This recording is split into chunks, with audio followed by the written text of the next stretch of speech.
Welcome back, disc golf fans, to the Myrtle Beach Open Round 3. It's back at the Splinter City course here in Myrtle Beach as Gatekeeper presents the Myrtle Beach Open driven by Innova Discs. Thank you to all of our sponsors and Patreon supporters. Again, you've got Nathan Queen joined by Nick Hanson over here. Hello, disc golfers, and welcome back. I'm glad you're joining us for the final round. I'm excited as we've got ideal conditions out here today at the course. Absolutely. We're going to be in the mid-70s again here in November. Even at Myrtle Beach, still a bit crazy. But Dylan Seppala, hot round yesterday. Young kid out of South Carolina, 18 under par, going in with a 2-stroke lead to the last round. Yeah, we've got a full leaderboard here, though, so we do have possibilities of someone coming up from the chase card, but if Dylan puts another good round down, I would say he's going to take it away. Yeah, and jumping straight into Dylan's bag, pretty much got a Discraft bag. Gonna see some Lunas and Zones, maybe some Wasps and a Quake from DGA. That's a kind of an underrated mid-range there. Yeah, next up here we have Isaac Robinson, sponsored by Prodigy. Putting that PA3, I'm sure we're going to see some of those mid-ranges today, maybe an FX2 or the D2 on one of those longer holes.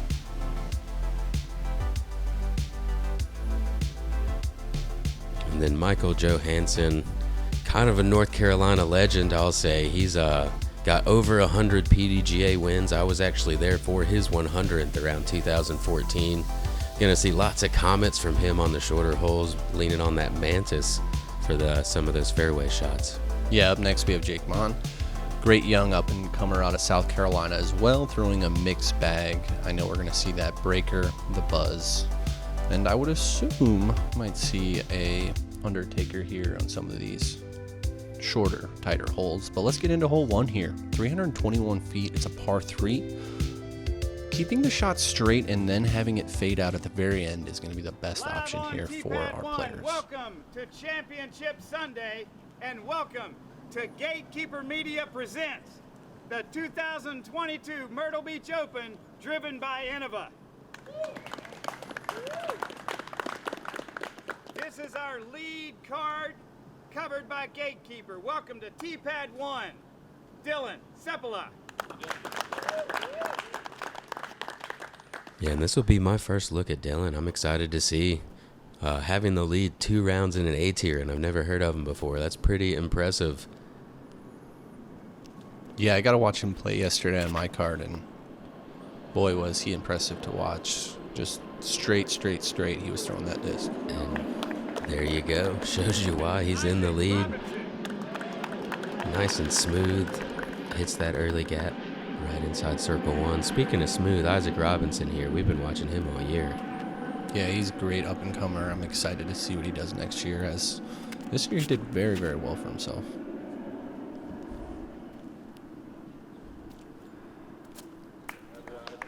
There you go. Similar line, but getting around those trees, like you said, in the everybody's friend, Michael Johansen. In the flyover. MJ getting all the love. Oh, yeah, everybody's friend here.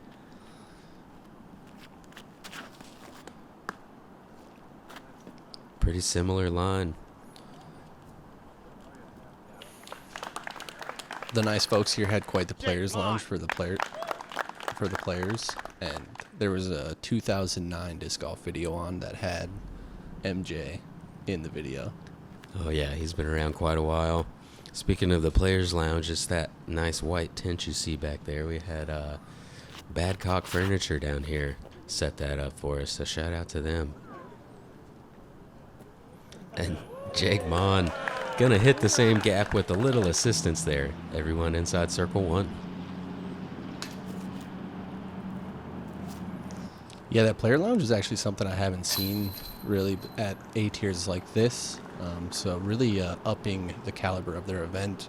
In there was TVs, snacks, water, vibrating and heating recliners. So there you go. You're able to really relax before or after your round.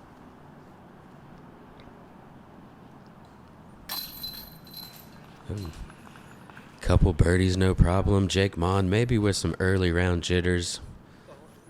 Did make lead card out at USDGC, so he has been on film before, but still could be a little tough to shake those nerves as we get 3 out of 4 birdies narrowly avoiding that diamond frame. Almost had it right away. William Hanu getting the ace on hole 1 today. Shout out to him. Brings us straight into hole 2, 534-foot par 4. About 260 feet gets you to here. Then you're going to have another similar distance shot out to the pin. Kind of a guarded green, but if you get within inside 20, you should be good to go.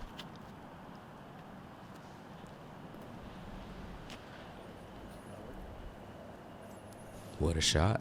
I kind of get Adam Hammis vibes when I watch him throw. He's got a similar build to Adam.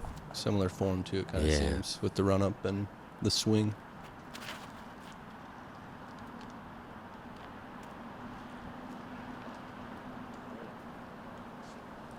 Yeah, and these players have that 260 dialed in right now. This looks to be good as well if it gets a little slide. And 4 great drives, nobody really in much trouble here.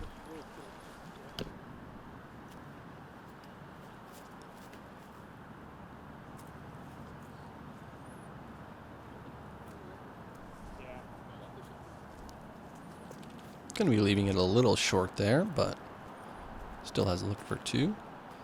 Yeah, there is some OB maybe 40, 45 feet long.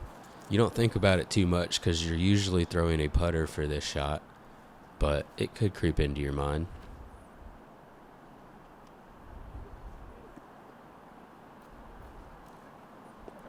There we go.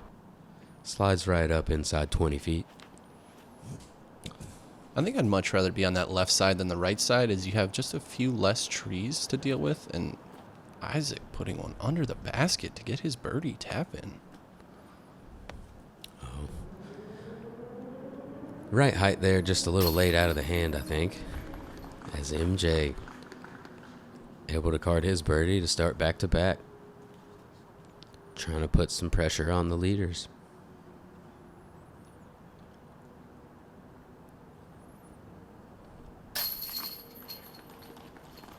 With MJ only 2 back, I mean, it's really anybody's game at this point. This early in the round, this course, you can shoot 12 down or you can shoot 4 down. So, yeah, and both could be bogey free. yeah. Yeah. As Jake a much more confident putt here on hole 2 to be able to card his birdie. And that's going to bring us straight into hole 3. My favorite par 3 on the course, 330 feet. Going to see probably some backhands on that outside gap. Slight stand up with a mid-range or a fairway driver, whatever you're more comfortable with. And Isaac is very comfortable with that fairway, it looks like. Going to slide it right on up there. Great shot. I love his quick delivery that he has. He's very to the point. He doesn't take a lot of time, but it's always very consistent.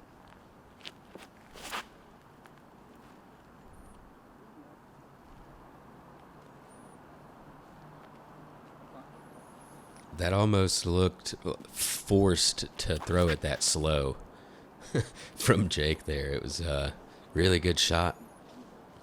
Kept it down the middle. And Dylan bouncing back from not being able to capitalize on the last birdie. Looks like he's definitely going to get this one.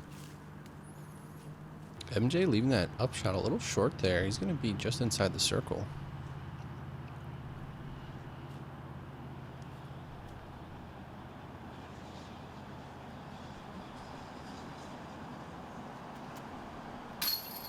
There we go. Jake Talk getting about that confident. jumper rolling early. That was a good one. Dead center. Gotta love that full extension and that commitment out of Jake. Yeah, full extension, but didn't break his wrist and didn't go past the line that he wanted his putter on. Perfect putt.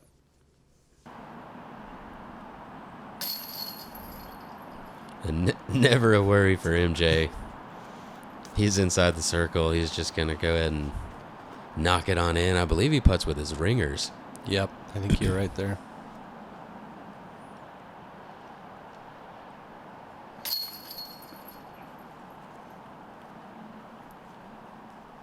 Getting a lot of green from our card early here. This is good.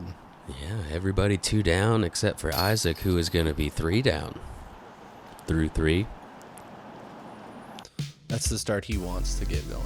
Here we are, hole 4, 296 feet, par 3. The shot is going to move a little bit right at the end, but if you throw it dead straight, you can get inside the circle. Should be another birdie for most of our card here. And just misses that last tree and does get himself up inside the circle, looking for a nice forky start. Oh, yeah.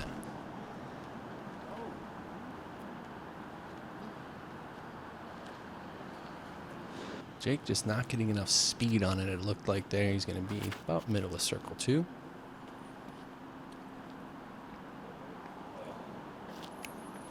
Man, I like his form already. He was able to slow his run up down there to slow the speed of the disc down. Just definitely not an easy thing to do, especially for a younger player.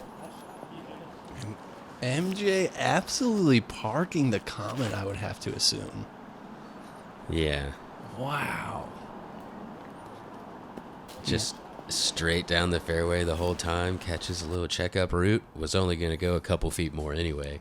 Man, he's something else to watch in the woods. And look at him. Jake's got that putter rolling early. Watch out, folks. Yeah, sometimes it's good to miss one on the first hole. It can get you fired up. And that seems to be the case here for Jake Monn, who has now gotten a turkey 2 circle 2 putts on the last 2 holes. Let's go, young fella. Let's get that round started here on this final championship Sunday. Yeah, trying to make his move. Let's see if Dylan can back that putt up. No problem. Man, these young guns these days they're just getting better and better. Better and better, throwing farther and farther. Look at all these birdies, man. A little different than Socastee yesterday. Yeah. Huh? Way different. It's going to be hard to catch these 4 players if they continue this trend. Definitely so. Even the chase card.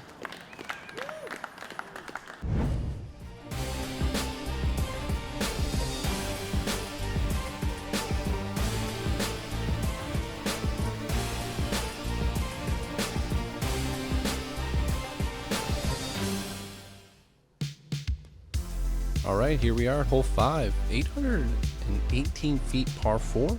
It's going to play dead straight for quite a while, and then it's going to move right at the very end. A straight shot off the tee that doesn't fade too much or turn too much is going to be the ideal route.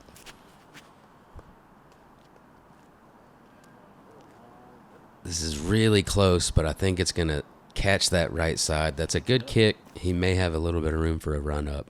And after playing those first 4 holes, which 4 of them average almost half a stroke under par, one of them's about a quarter stroke under par, then you play this hole, which is the hardest hole on the course, averages 0.3 over par.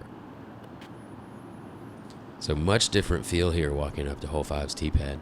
Yeah, there's a specific landing zone really for most of these players that they need to get to in order to really attack for birdie.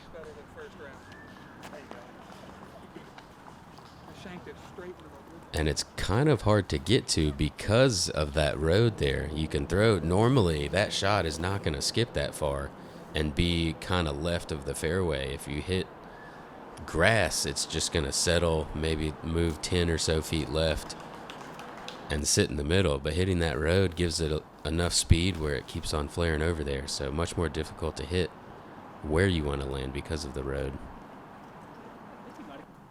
As we see couple guys going to be trying to scramble for a par. And Isaac just a little early there.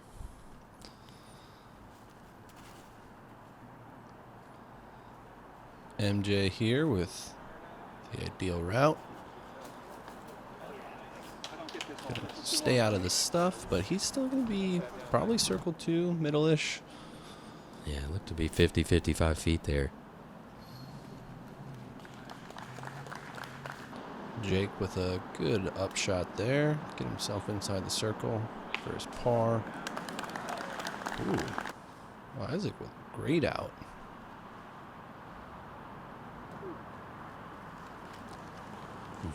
Showing lots of versatility so far. Yeah, that was... Little choppy forehand, but stable enough to come back out and not roll away. MJ almost carding the birdie. Yeah, and there were only 4 birdies on this hole today. Ian Burchett, Luke Sampson, Trevor Harbault, and Nick Hanson. Were all 3 of them on your card? Trevor was not on my card, and neither was Ian. But Luke and I were on the same card. Okay. Luke and I were going back and forth for quite a while yesterday.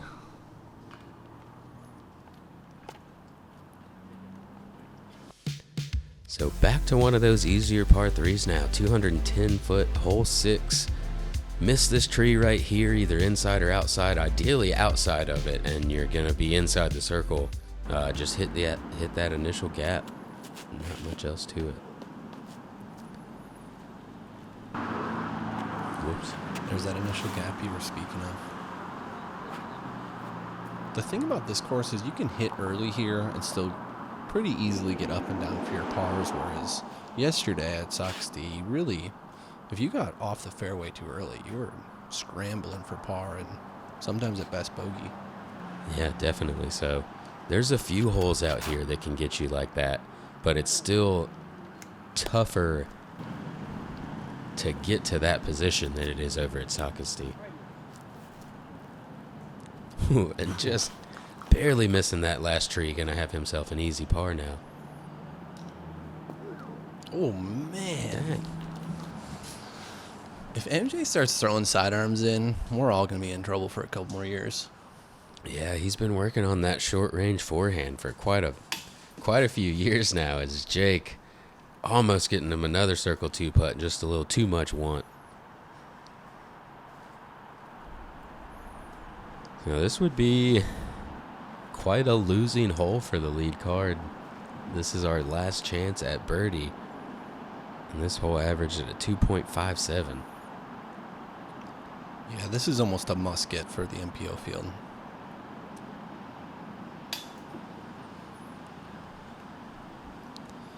Yeah, kind of a strange hole here for as hot as they've been playing to start the round.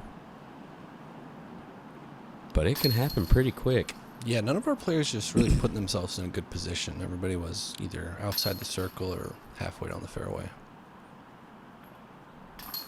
Between these next 2 holes, they both have a smaller gap, a smaller gap, but this one is much more difficult to hit if you're not throwing a sidearm. So I'd say you really want to get hole 6 if you're only going to get one of 6 and 7. 263 feet. Throwing the backhand, we saw Isaac do it well yesterday. It's very tight though. You kind of have to throw a hyzer flip unless you go inside of those trees, which didn't used to be there. Wow. So he's in circle 2, but it's kind of a hyzer flip, but the turn's so early that it's hard to make it turn enough, and you push long easily. Even with the forehand, you can push long easily. You can very easily, but Jake's is going to check up nice there, find himself inside the circle.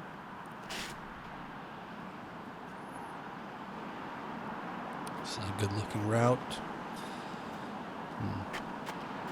Going to be a good spot as well. Yeah, curls around that tree nicely.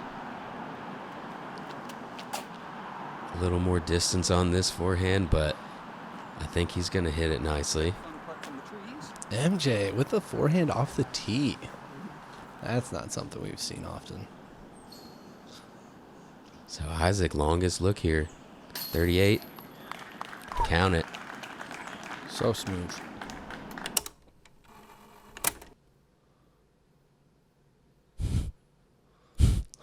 I like the little lean back look there. He's, Yeah, he wasn't eyeing quite that sure. down like, are you really going to hit the cage? Nah, you're going in. I love that feeling where you're like, nah, and then it sticks. All right. 2 good putts to start the hole. About 22 feet here from MJ.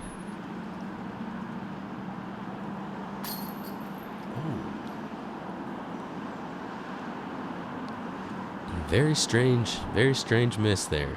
Yeah, wide right. MJ is one of the better ones, though. Shaking that right off.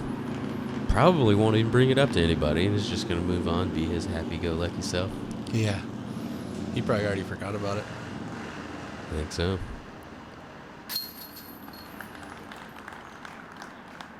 Jake carding the birdie as well, 3 out of 4.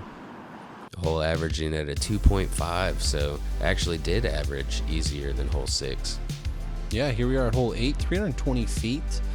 It's going to be a straight shot that's flexing and then fading out at the very end. Is the ideal route here.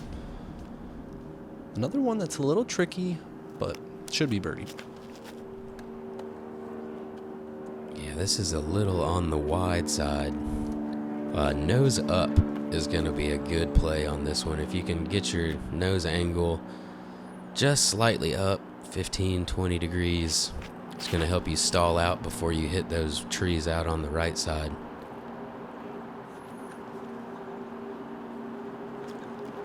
Jake sneaking through the inside of the intended gap, getting caught up in circle 2. Oof. Another sneaky one. Yeah, also a little inside, but... Yeah. You were saying last year, though, that this wouldn't be available?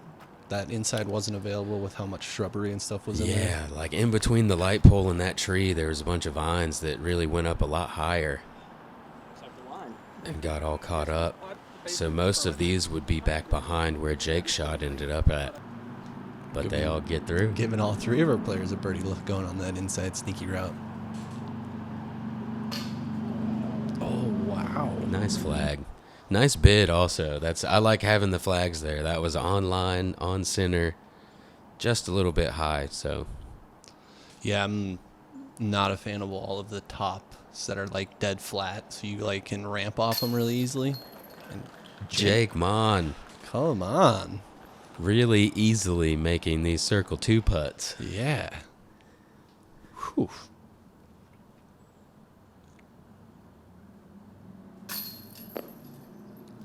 Man, just a little bit right again.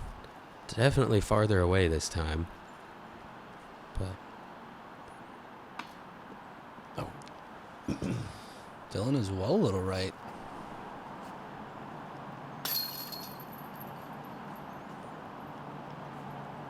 yeah, MJ on a bit of a par stretch here. Need to string some birdies together, try to catch back up.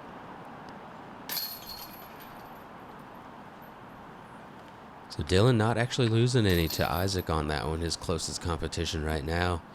But I'm sure he was wanting that stroke to get there. Moving into hole 9, pretty difficult par 3, 428 feet.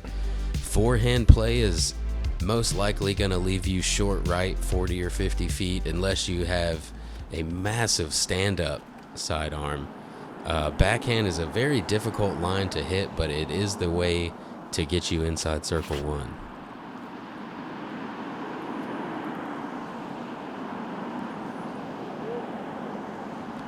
Almost had it, just a little bit too much turnover to the right.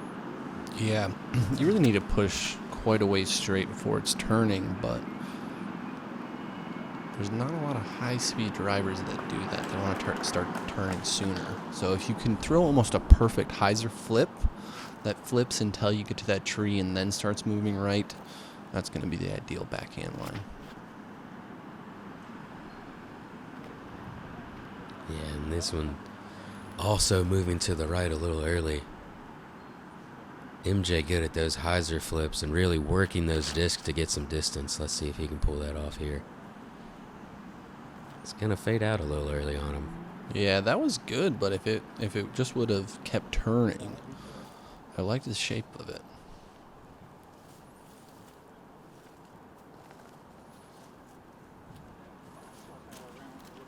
Dylan making sure he's giving himself a good chance to save his par.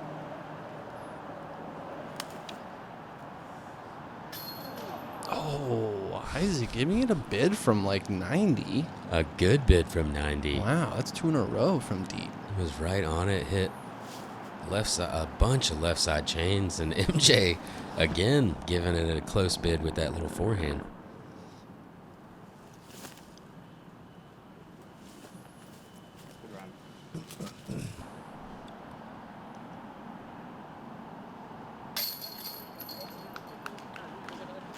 AJ Carey, Grady Shue, Trevor Harbaugh. Only 3 birdies on this hole today. Trevor getting both the hard holes on the front. Wow, that's great. What do you think? Through sidearm? Backhand? Yeah, I'd say backhand. He's got that good turnover line. AJ as well. Although he's been AJ Carey does have quite a big forehand nowadays. I'd still say he went backhand though. I forgot to ask him about hole 11. 47 feet, he said. Okay. Good Got job. you. All right, and that will round out our front 9. Clean. Our whole card is clean, no red. That is amazing to see. It was great to watch. Got a couple 5 downs, 4 down, and 3 down going to the back. And let's take a look at that leaderboard. Yeah, a couple players coming up from below. Anthony Anselmo and Danny Beauchamp moving up into that top 4 right now. Lots of birdie wheel holes on the back 9 to go, though. Yeah, as always, like, share, and subscribe. We'll see you on the back 9, folks. We'll see you guys out there.